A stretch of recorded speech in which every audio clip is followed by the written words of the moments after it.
Welcome to Kenya Young Journalist, the home of real life stories that will inspire and impact your life in a positive way. Watch this video to the end. Remember to subscribe, like, and comment down below. My name is Lynn Nyawira. So Agatha came to my room and picked my bags. When she picked my bags, I went downstairs and I found the same people who had come at night were waiting for me, but there were more of them now. There were about maybe 10, 12 people who were waiting for me. They followed me to the bathroom and they wanted to arrest me. I screamed in the entire hotel and ran away back to where my colleagues were. They followed me there. They said, "Oh, we just need to take you for questioning. Where is your phone?" I said, "I don't have a phone." So they picked me up, took me to migrations, and they told me to write a statement, which I did. I was fingerprinted, photographed, and then they said, "Now we need to get your phone." I said, "I don't have a phone. I don't know where my phone is."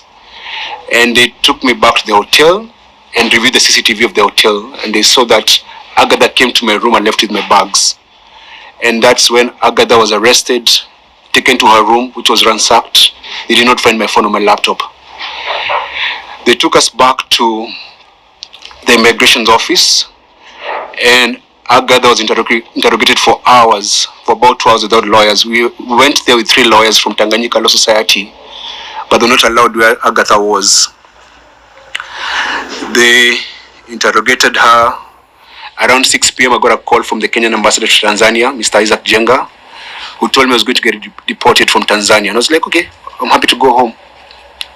Around 6:30 or maybe some few minutes after 6, some guy came who said he was from the state office or state security, and he started beating me up.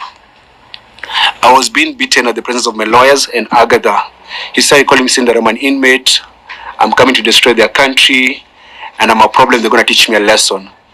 And then he said that we're under arrest. So we were moved from immigration's office, me and Agatha, to Central Police Station, where we found a guy called, we later came to know he's called Mafuele. At the station, the beating continued in the presence of those 3 lawyers who said nothing. And they said, we must produce our phones. When Agatha was being arrested during the day, they found her phone. So they had Agatha's phone, but they did not have my phone. I did not give them my phone. I didn't even have a phone at that particular moment, but they said that they're going to teach me a lesson I'll never forget. At that station is where they said they're going to rape Agatha. That guy called Mafuele said he's going to rape Agatha. We stayed there for a couple of hours between, I think, 6 and 8, the slaps, the beatings. And then the lawyers were chased away and were told if they don't go, they'll be investigated. And then the exact words that guy told them, "Nyinyi tutapima uzalendo wenyu." And that meant that we're going to measure the patriotism of those particular lawyers if they did not leave the station. So the lawyers left us. And when the lawyers left us, they did not tell our families that we were being beaten and being harassed and being threatened, because Mafuele asked me in front of those lawyers, "Are you circumcised?" I said, "I'm circumcised." I said, "We're going to circumcise you again." So there's a lot of threats and beatings. I was the only one being beaten at that station. They did not attach Agatha. So while we were there, they kicked us out of the room, and I said, "I want to go to the bathroom." So someone took me to the bathroom. The young man who took me to the bathroom told me, "These guys are going to hurt you, and they're going to hurt you so bad. Give them your phone." I said, "I don't have my phone." And my fear was, because we had gone to Tanzania rather, with many other activists, and if I lose my phone, or if they get my phone, they get hold of everyone that I was talking to in the country. So I could not give it my phone or my laptop. So I went back I went to the bathroom, came back, and we were told to wait outside. Mafuele made a phone call to someone, and a few minutes later, some guys came, 6 or 7 of them, very mean-looking people with one lady. It was at Dar es Salaam is very hot, but they were all wearing half jackets. And the smelling of alcohol. They looked so evil. So when we went to the central police station, there was a staircase on this side. So we came in through this staircase, but where we were, there was another private staircase. So they took us out with. They took us downstairs to the car, and we were blindfolded and handcuffed on the back. And it It was a white Land Cruiser.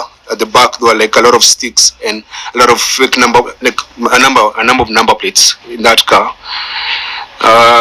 The guy across me had an AK-47. They were all in civilian clothes. So Agatha sat. It was a Land Cruiser. Agatha sat this seat. I was this other side in a face me position. And then they drove off. Then they took us. Drove for about 20 minutes. Then they took us to a building.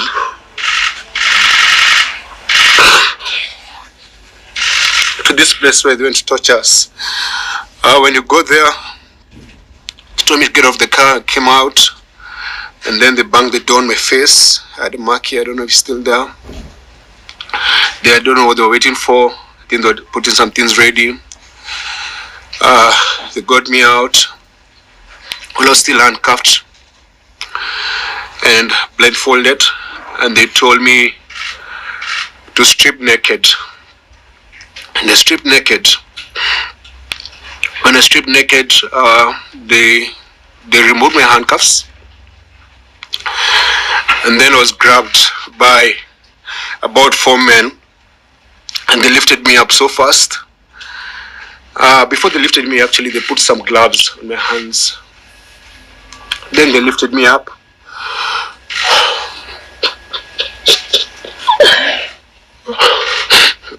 They lifted me up and tied me upside down. There's a photo I saw online about what they did to us. It's in my bag. You can distribute when I'm done talking. So we were put on an upside position where my legs were up like this. My body's up. I'm stuck naked. And then they started beating my feet. So they would beat me and massage my feet. Beat me and massage my feet. I was screaming so hard. I couldn't even, there was no tears coming out because of how painful it was. And one of them said, put his hand in his mouth. So they put my hand in my mouth. And they would tell me, stop screaming. The kids are sleeping. And then to drown my screams, they opened the car because I could hear them. They were playing gospel music in the background. They beat me. Then they removed the underwear from my mouth and they started questioning me, asking my name, where are you from, why are you here, who sent you, why are you coming to destabilize our country? And then they said, weka moto. So some guy put lubricant in my rectum, in my anus, and then started inserting objects. Insert objects and pull it out.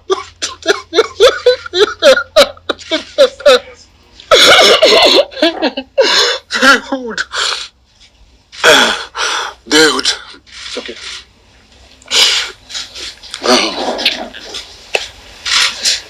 They would put objects in my anus and then say you're feeling nice, say you're feeling good. Then they say Asante Samia. So I say Asante to their president. Then they'll push hard and then pull it out again. They did that. See, I started bleeding. When they dropped me, then I'm still blindfolded. They took me to a wall and then told me to face the wall and then squat. Then a man came and was putting his fingers in my anus and then saying that, say you're feeling nice, say you're feeling good, say Asante Samia. Then they would do that.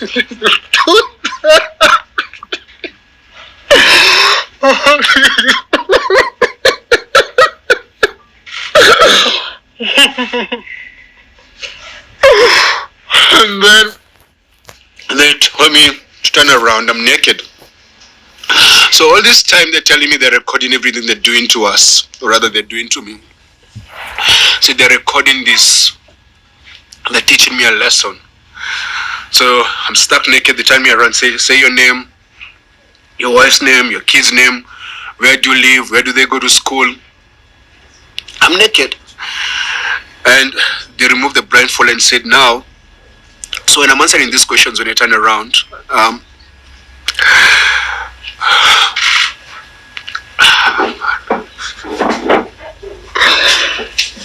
when I'm answering these questions, They are just threatening me. So like when they're abusing me, they're saying I should feel good and say thank their president for doing that to me. Like sema sande sana, sande sana.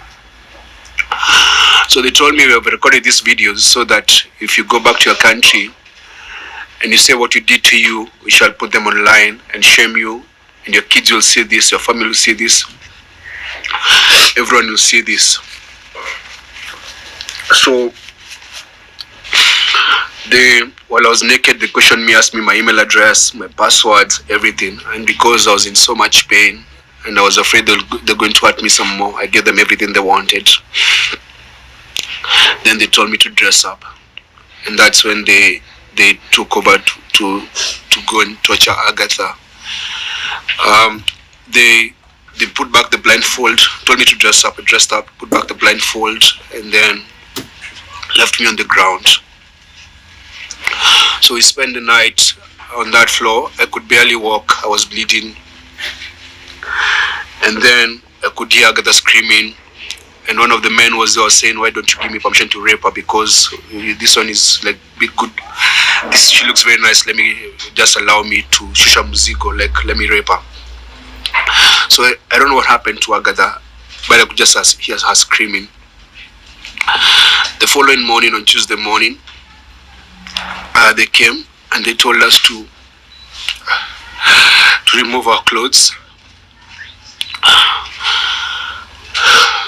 and to go shower. So my feet were swollen. I could not walk. So I begged them to allow me to crawl like a dog so that I could go to the bathroom. I crawled like a dog to where the bathroom was. That's when they removed my handcuffs. So when I was stripped naked, I still had the handcuffs. That's when they removed the handcuffs and told me to take a shower. I was still bleeding, my stool had blood. And there's a man with an AK-47 standing there, like wearing civilian clothes. After that, they gave me fresh change of clothes. They were just insulting me and took me to another Land Cruiser, still blindfolded, and they took me away. And that's the last time I saw Agatha until now when she came to Kenya. So that was on Tuesday morning. And then we drove and we drove and we drove and we drove for hours and hours until it got dark. I told them I wanted to use the bathroom. They said you can't leave the car. So they gave me a bottle to pee. But I was still blindfolded and handcuffed. Then eventually at night, I don't know where we ended up to, they took me to a room where they left me there. They gave me like a soda and a loaf of bread. That was on Tuesday night. So I slept there. I could hear, it was like a coastal place because I could hear the call for prayers, and there was like a warmth and a lot of mosquitoes. Spend the night there. They just come, insult me or kick me and go. Come, insult me, kick me and go. And then on Wednesday morning, they gave me they gave me a cup of tea and an andazi. Then that Wednesday during the afternoon, their tone changed. They said, now we're gonna let you go, but we're gonna let you go with a very onyokali, which means like a stern warning, that if you leave this country, you should never come back or we'll kill you. If you go to your country and say what we did to you, we'll find you and we'll kill you. And should never come back. So they said, do you want to eat? I said, I don't want food. I didn't have an appetite. The other thing is that because every time I wanted to go to the bathroom, they'd actually go there and stand by me like they're inspecting my stool. So I didn't have any privacy. And the only time the handcuff came up is when I went to the bathroom. But the blindfold never came out. So that afternoon they gave me a painkiller. Then on Wednesday evening, they told me now you have to learn how to walk because I could barely walk. So they told me to remove. I was wearing open shoes. Took me outside. 4 officers surrounded me. They're all in civilian clothes. They stood there. Removed the blindfold. Said now you have to walk and make sure you try and step your feet on the ground. Step your feet. Said we're gonna let you go, but don't ever come back in this country. So they taught me how to try and walk. They made me walk for like half an hour. I said that's enough. And then the following morning, on Thursday morning, they woke me up so early, maybe around 4:35 a.m. They put my things in the car, put me in the car, and then drove for like an hour.